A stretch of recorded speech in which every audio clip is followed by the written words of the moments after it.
Good morning વિદ્યાર્થી મિત્રો.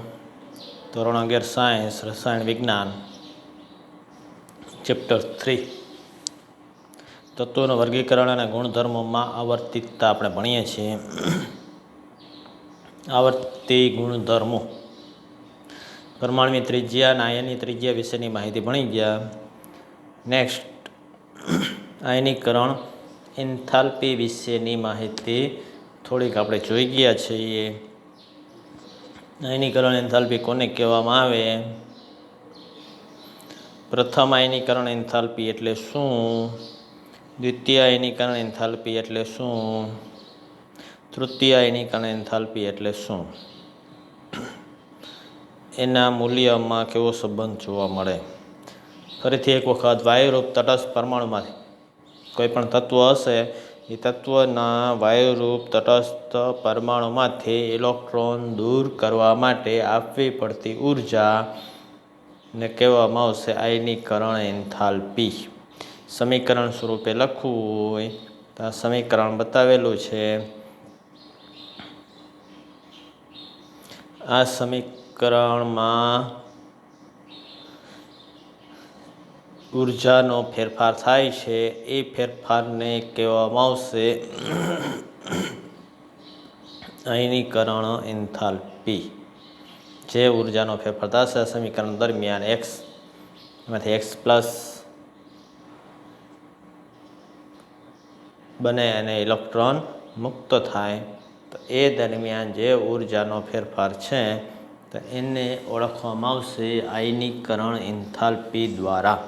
બરાબર છે. પહેલો ઇલેક્ટ્રોન દૂર થયા પછી એક્સ પ્લસ બની ગયું. એક્સ પ્લસમાંથી હવે બીજો ઇલેક્ટ્રોન દૂર કરવો હોય, એક્સ પ્લસમાંથી ઇલેક્ટ્રોન દૂર થશે તો એના માટે ઉર્જાનો ફેરફાર એને કહેવામાં છે દ્વિતીય આયનીકરણ એન્થાલ્પી. આવી રીતના એક્સ પ્લસ 2માંથી ત્રીજો ઇલેક્ટ્રોન દૂર થશે એને કહેવામાં છે તૃતીય આયનીકરણ એન્થાલ્પી.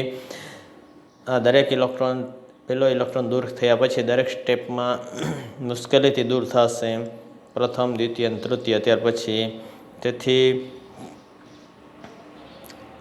પ્રથમ આયનીકરણ એન્થાલ્પી, દ્વિતીય આયનીકરણ એન્થાલ્પી અને તૃતીય આયનીકરણ એન્થાલ્પીનું મૂલ્ય ક્રમશઃ વધતું જાય છે. પ્રથમ આયનીકરણ એન્થાલ્પી પછી દ્વિતીય આયનીકરણ એન્થાલ્પી એના કરતાં વધુ, દ્વિતીય કરતાં તૃતીય આયનીકરણ એન્થાલ્પી એના કરતાં પણ વધુ જોવા મળશે. હવે આગળ, આકૃતિ 3.5માં 60 સુધીના પરમાણુ ક્રમાંકવાળા તત્વો માટે પ્રથમ આયનીકરણ એન્થાલ્પીના મૂલ્યો આલેખ સ્વરૂપે દર્શાવેલા છે. આલેખમાં આવર્તિતતા અનિયમિત છે. એ આલેખ ઉપરથી કે આકૃતિ ઉપરથી સ્પષ્ટ થાય છે કે આયનીકરણ એન્થાલ્પીના મહત્તમ મૂલ્યો ઉમદા વાયુ તત્વોના છે, જે ઇલેક્ટ્રોનથી સંપૂર્ણ ભરાયેલી કક્ષક ધરાવે છે. એટલે એમાં ઇલેક્ટ્રોન દૂર કરવો હોય તે મુશ્કેલ છે. બીજું, ઇલેક્ટ્રોનથી પૂર્ણ ભરાયેલી કક્ષક ધરાવે છે એના માટે, એટલે કે સ્થાયી ઇલેક્ટ્રોન રચના ધરાવે છે એના માટે આયનીકરણ એન્થાલ્પીના મૂલ્યો ઊંચા જોવા મળશે. બીજી બાજુ આલેખમાં આયનીકરણ એન્થાલ્પીના ન્યૂનતમ મૂલ્યો છે જોવા મળશે આલ્કલી ધાતુના છે. આ ધાતુઓના આયનીકરણ એન્થાલ્પીના મૂલ્યો નીચા છે, તેથી તેઓ વધુ પ્રતિક્રિયાત્મક છે. પ્રતિક્રિયાત્મકતા માટે તમે એક વિડીયો જોયો.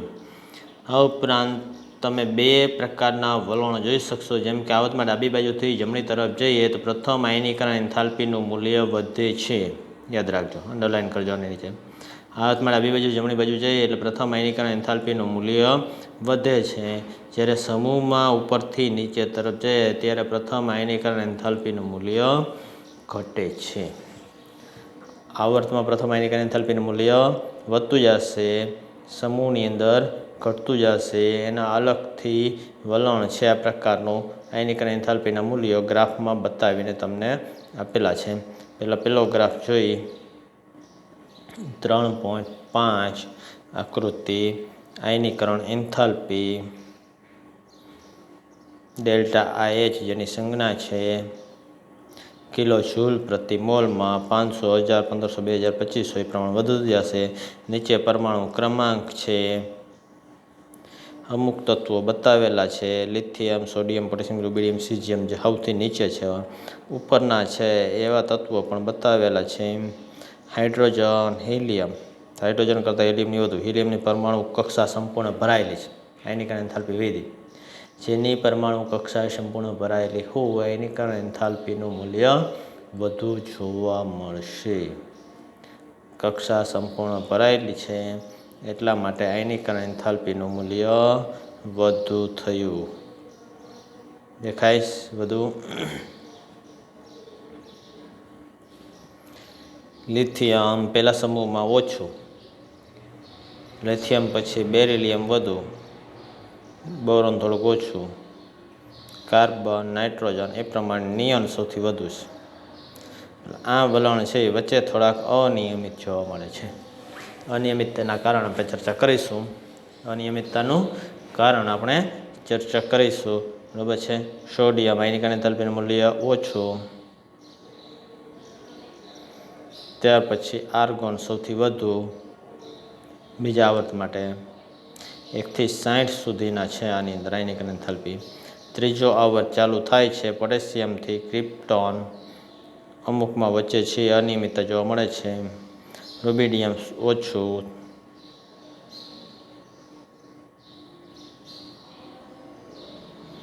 ઝેનોન સૌથી વધુ આવર્તમાં. બરાબર છે. આ પ્રમાણે આયનીકરણ એન્થાલ્પીના મૂલ્યો છે એ જોવા મળશે, પણ એની અંદર થોડીક અનિયમિતતા છે. બીજો એક આલેખ સમૂહ અને આવર્ત માટેનો જોયો. સમૂહ number 1 lithium, sodium, potassium, rubidium, caesium. Lithium, sodium, potassium, rubidium, caesium.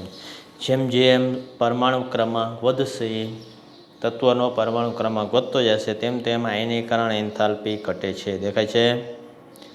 Lithium 520, sodium 496, potassium 419, rubidium 403, caesium 376. એક જ સમૂહમાં ઉપરથી નીચે જાય તેમ તેમ પરમાણુ ક્રમાંક વધતો જશે તેમ તેમ આયનીકરણ એન્થાલ્પીનું મૂલ્ય ઘટે છે. એક જ આવર્તમાં પરમાણુ ક્રમાંક વધે તેમ તેમ આયનીકરણ એન્થાલ્પીનું મૂલ્ય વધશે. Lithium, beryllium, boron, carbon, nitrogen, oxygen, fluorine, neon. ધ્યાન રાખજો. લિથિયમ પછી બેરિલિયમ કરતાં બોરોનની થોડીક આયનીકરણ એન્થાલ્પી ઓછી છે. અહીંયા કપવાદ આવ્યો. કાર્બન, નાઇટ્રોજન વધુ છે. નાઇટ્રોજન કરતાં ઓક્સિજન માટે આયનીકરણ એન્થાલ્પી ઓછી છે. એનાથી ઊંધું. ઓક્સિજનની સાપેક્ષમાં નાઇટ્રોજનની આયનીકરણ એન્થાલ્પી વધુ છે, એ વધુ ન હોવી જોઈએ. બરાબર છે. Fluorine, neon. આ પ્રમાણે એક જ આવર્તમાં ડાબી બાજુથી જમણી બાજુ જઈએ તેમ તેમ આયનીકરણ એન્થાલ્પીના મૂલ્યો વધતા જાય છે. દેખાય વધતા હોય એવા. ક્લિયર. સમૂહમાં ઉપરથી નીચે જાય તેમ તેમ આયનીકરણ એન્થાલ્પીનું મૂલ્ય ઘટે છે. બરાબર છે. આપણે જોઈએ આ વલણોની આકૃતિ 3.6a અને 3.6bમાં અનુક્રમે બીજા આવર્તના તત્વો માટે જોયા અને પ્રથમ સમૂહના તત્વો માટે સારી રીતે સમજાવેલા છે. તમે પણ આ વાતને સમર્થન આપશો કે આ તત્વોની આયનીકરણ એન્થાલ્પી અને પરમાણુ ત્રિજ્યા એકબીજા સાથે ગાઢ રીતે સંકળાયેલા ગુણધર્મો છે. પરમાણુ ત્રિજ્યા સાથે સંકળાયેલા છે. જેમ પરમાણુ ત્રિજ્યા ઓછી એમ આયનીકરણ એન્થાલ્પી વધુ. પરમાણુ ત્રિજ્યા વધુ, આયનીકરણ એન્થાલ્પી ઓછી. પરમાણુ ત્રિજ્યા વધી જશે તેમ આયનીકરણ એન્થાલ્પી ઓછી થઈ જશે. આ વલણને સમજવા માટે આપણે બે બાબતોને ધ્યાનમાં લેવા પડશે. આયનીકરણ એન્થાલ્પી વધુ અને ઓછી શા માટે છે એ સમજવા માટે બે બાબતને ધ્યાનમાં લેવું પડશે. એક છે ઇલેક્ટ્રોનનું કેન્દ્ર તરફનું આકર્ષણ.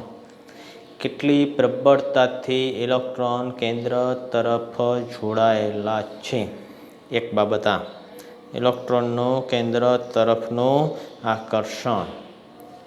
બીજી બાબત ઇલેક્ટ્રોન વચ્ચેનું અપાકર્ષણ. કોની અંદર ઇલેક્ટ્રોન વચ્ચેનું અપાકર્ષણ વધુ છે તેની આયનીકરણ એન્થાલ્પી ઓછી.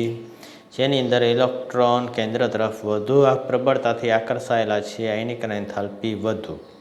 બરાબર છે. તો તત્વોની અંદરની કક્ષામાં આવેલા ઇલેક્ટ્રોન છે કેન્દ્ર અને સંયોજકતા ઇલેક્ટ્રોન વચ્ચે આવેલા છે. તેથી સંયોજકતા ઇલેક્ટ્રોનને કેન્દ્રથી પરિરક્ષિત કે સ્ક્રીનિંગ કરે છે. અંદરની કક્ષામાં જે ઇલેક્ટ્રોન આવેલા છે ને પરમાણુનું કેન્દ્ર છે જેમાં પ્રોટોન ન્યુટ્રોન છે. દાખલા તરીકે સોડિયમ લેવામાં આવે તો પહેલી કક્ષામાં 2 ઇલેક્ટ્રોન, બીજી કક્ષામાં 8 ઇલેક્ટ્રોન,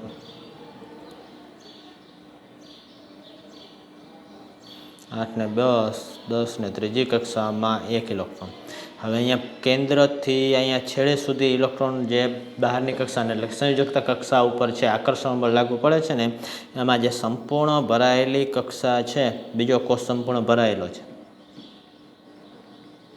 તો એ સંપૂર્ણ ભરાયેલા કોષ છે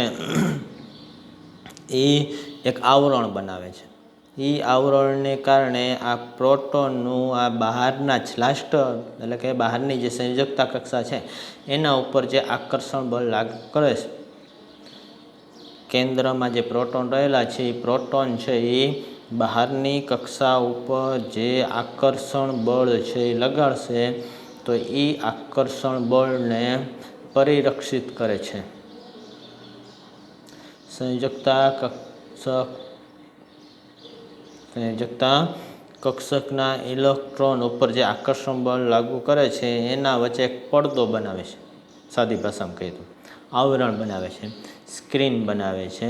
એને કારણે છે એ આ આકર્ષણ બળથી રક્ષિત કરે છે. પ્રોટોનનું આકર્ષણ બળ છે એ પડદો છે એ પ્રોટોનનું જે આ ઇલેક્ટ્રોન ઉપર આકર્ષણ બળ લાગુ પડે છે એનાથી રક્ષિત કરે છે. એના કારણે છે એ આ ઇલેક્ટ્રોન સરળતાથી દૂર થઈ શકે. ઇલેક્ટ્રોન સરળતાથી દૂર થશે. તો જેની અંદર આવી સ્ક્રીનિંગ અસર વધુ મજબૂત, તેની અંદર સંયોજકતા ઇલેક્ટ્રોન સરળતાથી દૂર થશે. તો એના માટે આયનીકરણ એન્થાલ્પી ઓછી થાય. એના માટે આયનીકરણ એન્થાલ્પી શું થશે? ઓછી થશે. આયનીકરણ એન્થાલ્પીનું મૂલ્ય ઓછું થઈ જતું જોવા મળે છે. આ સ્ક્રીનિંગ અસર જેમ ઓછી થતી જાય છે તેમ તેમ આકર્ષણ બળ વધશે એટલે આયનીકરણ એન્થાલ્પી ઊંચી હશે. સ્ક્રીનિંગ અસર વધુ તેમ તેમ આયનીકરણ એન્થાલ્પી ઓછી. બરાબર છે. તો આ સંયોજકતા કેન્દ્ર અને સંયોજકતા ઇલેક્ટ્રોન વચ્ચે જે સંપૂર્ણ ભરાયેલી કક્ષક છે, અંદરની કક્ષામાં આવેલા ઇલેક્ટ્રોન છે, કેન્દ્ર અને સંયોજકતા ઇલેક્ટ્રોન વચ્ચે અંદરની કક્ષાના ઇલેક્ટ્રોન આવેલા હોવાથી તે સંયોજકતા ઇલેક્ટ્રોનને કેન્દ્રથી પરિરક્ષિત કરે છે. અંદરની કક્ષાના ઇલેક્ટ્રોન કેન્દ્રથી પરિરક્ષિત કરે છે. એના પર આકર્ષણ બળ છે એ વધુ પ્રમાણમાં લાગુ પડવા દેતા નથી. પરિરક્ષિત કરે છે કે આવરિત કરે છે, જેને સ્ક્રીન કહેવામાં છે. આ અસરને શિલ્ડિંગ અથવા સ્ક્રીનિંગ અસર કહેવામાં છે. આવી અસરને કેવી અસર કહેવામાં છે? શિલ્ડિંગ અસર. ફરીથી અંદરની કક્ષાના ઇલેક્ટ્રોન છે એ બહાર જે કેન્દ્રનું આકર્ષણ બળ છે એ બહારની તરફ ઓછું લાગવા દે છે. આવી અસર છે એને શિલ્ડિંગ, શિલ્ડ એટલે આવરણ, એના માપે એ શિલ્ડ નહીં. શિલ્ડ એટલે આવરણ. લેમિનેશન કરવામાં આવે એટલે કાગળ ઉપર પ્લાસ્ટિકનું આવરણ લગાડી દીધું એટલે પાણીથી બચાવે એમ, વાતાવરણના સંપર્કમાં હતા. એ રીતના અહીંયા છે એ પાતળું આવરણ હોતું નથી વચ્ચે, પણ એ કેન્દ્રથી એનું જે આકર્ષણ બળ છે એ આકર્ષણ બળથી અસર છે એ ઓછી થવા દે છે. તો એ અસર છે એને કહેવાય શિલ્ડિંગ અથવા સ્ક્રીનિંગ અસર. શિલ્ડિંગ અસરને કારણે પરમાણુના સંયોજકતા ઇલેક્ટ્રોન માટે અસરકારક કેન્દ્રીય વીજભાર કેન્દ્રમાં રહેલા વાસ્તવિક કેન્દ્રીય વીજભારથી ઓછો થાય છે. કેન્દ્રમાં જે વાસ્તવિક વીજભાર છે એના કરતાં છે એ ઓછો થઈ જશે. અસરકારક કેન્દ્રીય વીજભાર કેન્દ્રમાં રહેલા વાસ્તવિક કેન્દ્રીય વીજભારથી ઓછો થઈ જાય છે. દાખલા તરીકે લિથિયમ, એની વાનસ કક્ષકના ઇલેક્ટ્રોન તેની અંદરની કક્ષક વાનસ, ટ્વેસ કક્ષકના ઇલેક્ટ્રોન અંદરની વાનસ કક્ષકના ઇલેક્ટ્રોન દ્વારા કેન્દ્ર તરફના આકર્ષણ માટે આવરિત થયેલા હોય છે, શિલ્ડિંગ થયેલા હોય છે કે સ્ક્રીનિંગ અસર પામેલા હોય છે. તેથી લિથિયમ સંયોજકતા ઇલેક્ટ્રોન માટે અસરકારક કેન્દ્રીય વીજભારનું મૂલ્ય વાસ્તવિક કેન્દ્રીય વીજભાર +3 કરતાં ઓછું જોવા મળે છે. પ્રોટોન 3 છે લિથિયમમાં, તો એનું જે આકર્ષણ બળ +3નું લાગુ પડે છે એટલું હોતું નથી. શિલ્ડિંગ અસરની અસરકારકતા વધારે ત્યારે હોય છે જ્યારે પરમાણુની આંતરિક કક્ષાઓ સંપૂર્ણ ભરાયેલી હોય. સ્ક્રીનિંગ અસરનું મૂલ્ય કે શિલ્ડિંગ અસરનું મૂલ્ય વધારે ત્યારે હોય છે જ્યારે તે પરમાણુની આંતરિક કક્ષાઓ સંપૂર્ણ ભરાયેલી જોવા મળે છે. આંતરિક કક્ષાઓ કેવી જોવા મળશે? સંપૂર્ણ ભરાયેલી જોવા મળે, ત્યારે આ સ્ક્રીનિંગ અસરનું મૂલ્ય છે એ ઓછું જોવા મળશે. બરાબર છે. પરમાણુ આંતરિક કક્ષાઓ સંપૂર્ણ ભરાયેલી હોય ત્યારે છે એ શિલ્ડિંગ અસરની અસરકારકતા વધારે હોય છે. આ પ્રકારની સ્થિતિ આલ્કલી ધાતુઓમાં જોવા મળે. આગળની કક્ષા છે સંપૂર્ણ ભરાયેલી હોય ત્યારે સ્ક્રીનિંગ અસરનું મૂલ્ય છે થોડુંક વધુ જોવા મળશે. તો આવું કેમાં જોવા મળશે? આલ્કલીમાં આગળની કક્ષકો છે એ સંપૂર્ણ ભરાયેલી છે, તેથી સ્ક્રીનિંગ અસરનું મૂલ્ય વધુ જોવા મળશે. આ પ્રકારની સ્થિતિ આલ્કલીની અંદર જોવા મળે છે, જેમાં બાહ્યતમ કક્ષામાં NS એક ઇલેક્ટ્રોન હોય છે અને તેની અંદરની કક્ષામાં ઉમદા વાયુ તત્વની ઇલેક્ટ્રોન રચના હોય છે. સોડિયમ છે આલ્કલી ધાતુ છે, અંદરની કક્ષા 1s2, 2s2, 2p6 સુધીની સંપૂર્ણ ભરાયેલી છે. 3sમાં એક જ છે, અંદરની કક્ષા 2s અને 2p સંપૂર્ણ ભરાયેલી છે, તેથી એની અંદર ઉમદા વાયુ જેવી ઇલેક્ટ્રોન રચના હોય. જ્યારે આપણે બીજા આવર્તમાં લિથિયમથી ફ્લોરિન તરફ જઈએ ત્યારે ક્રમશઃ ઇલેક્ટ્રોન એક જ મુખ્ય શક્તિ સ્તરમાં ઉમેરતો જાય. લિથિયમ ઇલેક્ટ્રોન રચના 1s2, 2s1, 2s1 થી એના પછી બેરિલિયમ 2 થાય. Boron 2s2, 2p1, carbon 2s2, 2p2. એટલે એ પ્રમાણે એક જ શક્તિ સ્તરમાં ઇલેક્ટ્રોન ઉમેરતો જાય. એના પછીનું 1s2, 2s1ના બદલે 2s2. હવે પછી એની અંદર આગળનો આવશે તો 2s2, 2p1 boron 1s2, 2s2, 2p1. પછી એના પછીનો કાર્બન 1s2, 2s2, 2p2. આંતરિક કક્ષાનો ક્રમ છે એમના રહે છે, એક જ રહેશે. એની અંદર છે ઇલેક્ટ્રોન ઉમેરતા જશે, બીજી કક્ષામાં જ આગળ ઇલેક્ટ્રોન ઉમેરતા જશે. આથી આંતરિક કક્ષા ભરાયેલી કક્ષા દ્વારા શિલ્ડિંગ અસર એટલો વધારો થતો નથી.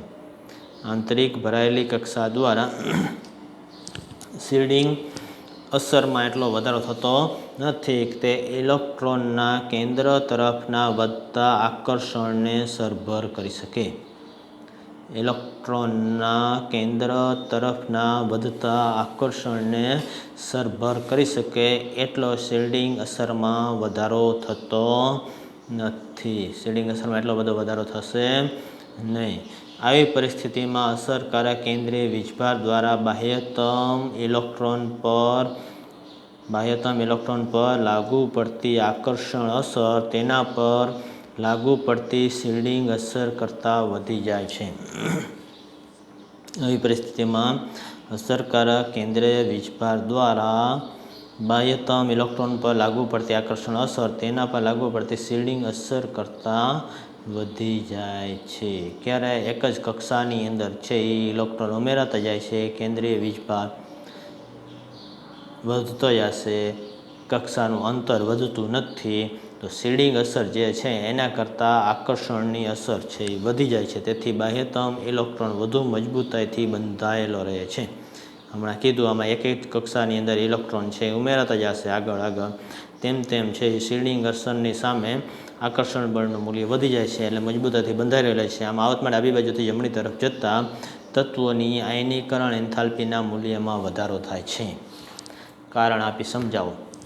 આવર્તમાં ડાબી બાજુથી જમણી બાજુ જઈએ તેમ આયનીકરણ એન્થાલ્પીના મૂલ્યમાં વધારો થાય છે. તો એના માટેનું કારણ છે એ લાગુ પડ્યું. શિલ્ડિંગ અસર જોવા મળે છે, પરંતુ એક જ કક્ષામાં ઇલેક્ટ્રોન ઉમેરાતા જાય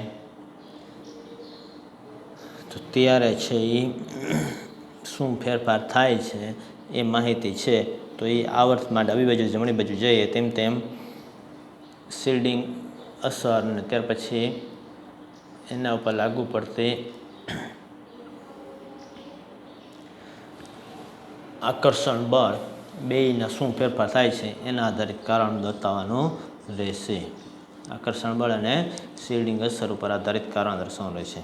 એ જ રીતના સમૂહમાં ઉપરથી નીચે જતાં બાહ્યતમ ઇલેક્ટ્રોન કેન્દ્રથી વધુ દૂર થતો જાય છે. બાહ્યતમ ઇલેક્ટ્રોન લિથિયમ હશે તો એમાં 1s2 2s1, સોડિયમ હશે તો 3s1, પોટેશિયમ હશે તો 4s1. બરાબર છે. તો એ પ્રમાણે બાહ્યતમ કાર્બન છે, બાહ્યતમ ઇલેક્ટ્રોન છે એ કેન્દ્રથી વધુ દૂર થતા જાય છે. બાહ્યતમ ઇલેક્ટ્રોન કેન્દ્રથી વધુ દૂર થાય છે તથા આંતરિક ઇલેક્ટ્રોનના કારણે શિલ્ડિંગ અસર વધુ થાય છે. કેમ કે આની અંદરની કક્ષા છે સંપૂર્ણ ભરાયેલી છે એટલે શિલ્ડિંગ અસર વધુ હોય છે. તો આવી પરિસ્થિતિમાં સમૂહમાં ઉપરથી નીચે તરફ જતાં અસરકારક કેન્દ્રીય વીજભારની સરખામણીમાં શિલ્ડિંગ અસર વધુ મહત્ત્વની બની જાય છે. તેથી બાહ્યતમ ઇલેક્ટ્રોનને દૂર કરવા માટે ઓછી ઉર્જાની જરૂર પડે છે. આમ સમૂહમાં ઉપરથી નીચે તરફ જતાં આયનીકરણ એન્થાલ્પીનું મૂલ્ય ઘટે છે. સમૂહમાં ઉપરથી નીચે જાય તેમ તેમ આયનીકરણ એન્થાલ્પીનું મૂલ્ય શું થશે? ઘટતું જતું જોવા મળે છે. સમૂહ અને આવર્ત બંને માટેના કારણો.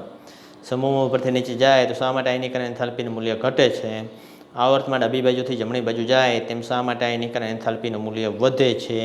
બંને કારણો બરાબર આવડતા હોવા જોઈએ. પરીક્ષામાં પૂછાશે. આકૃતિ 3.6a. આકૃતિ 3.6a ગ્રાફ હતો. પુસ્તક બાજુમાં રાખો વિડીયો પુશ કરીને. આકૃતિ 3.6a. તો એ આકૃતિ 3.6a ઉપરથી તમે જાણી શકશો કે બોરોનની અસરકારક કેન્દ્રીય વીજભાર વધુ છે. બોરોન કેટલા છે? 5 ઇલેક્ટ્રોન, પરમાણુ ક્રમાંક 5 છે. બોરોનનો અસરકારક કેન્દ્રીય વીજભાર છે એ વધુ જોવા મળે છે. તેમ છતાં Z બરાબર 5 છે બેરિલિયમ કરતાં. બેરિલિયમમાં Z બરાબર 4 છે.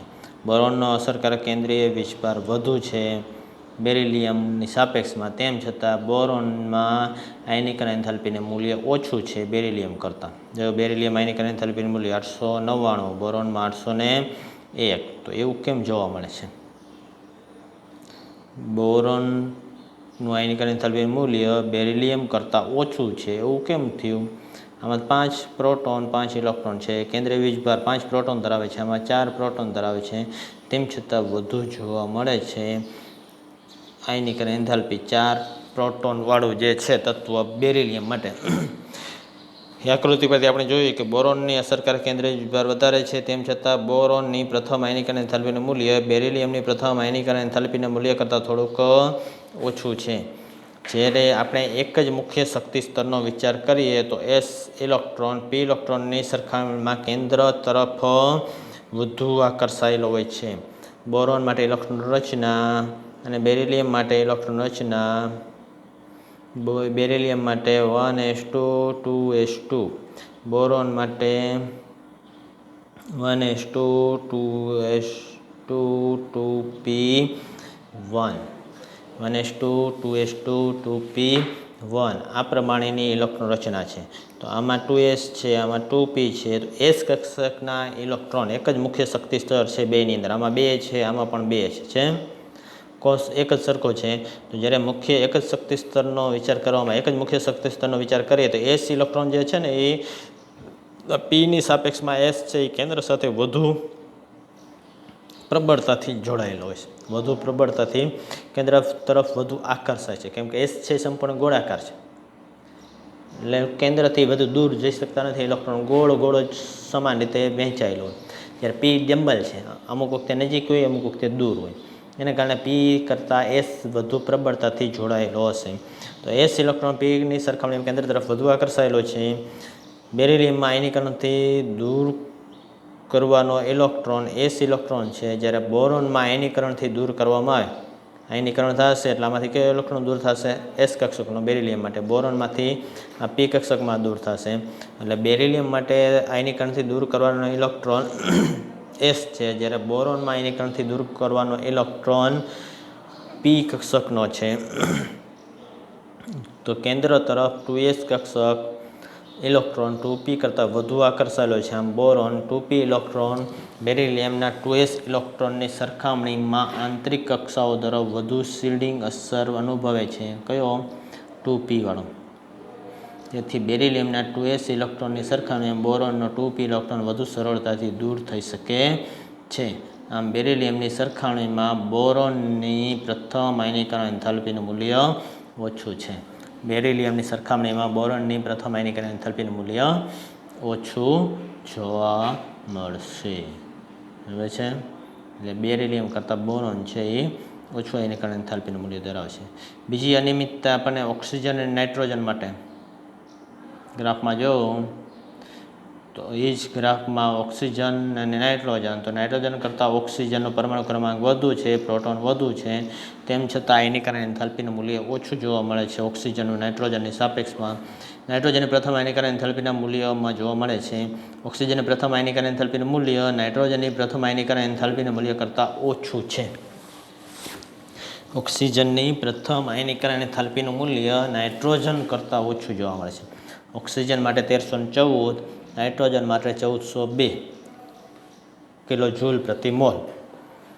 કોનું ઓછું થયું? ઓક્સિજનનું 1402 કરતાં નાઇટ્રોજનની 1402 કિલો જૂલ કરતાં 1314 ઓછું જોવા મળે છે. બરાબર છે. આમ થવાનું કારણ શું છે?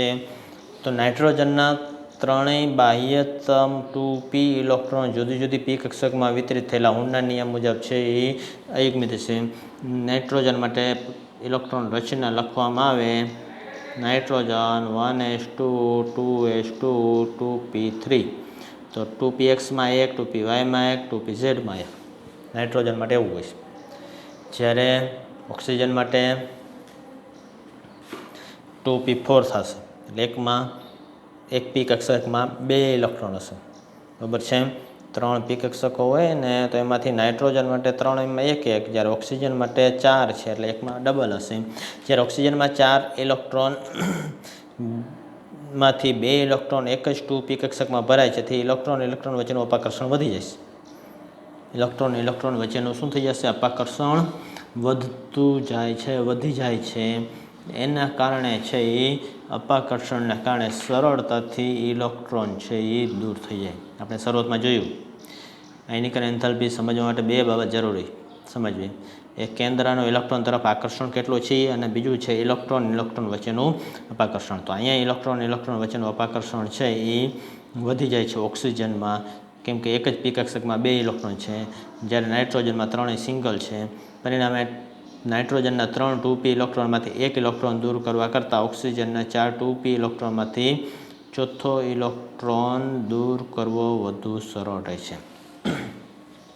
ઓક્સિજનનો જે ચોથો ઇલેક્ટ્રોન છે એ દૂર કરવા વધુ સરળ રહેશે ઓની સાપેક્ષમાં, એટલે સરળતાથી દૂર થાય છે. એટલે ઓક્સિજનની આયનીકરણ એન્થાલ્પી છે એ ઓછી જોવા મળે છે.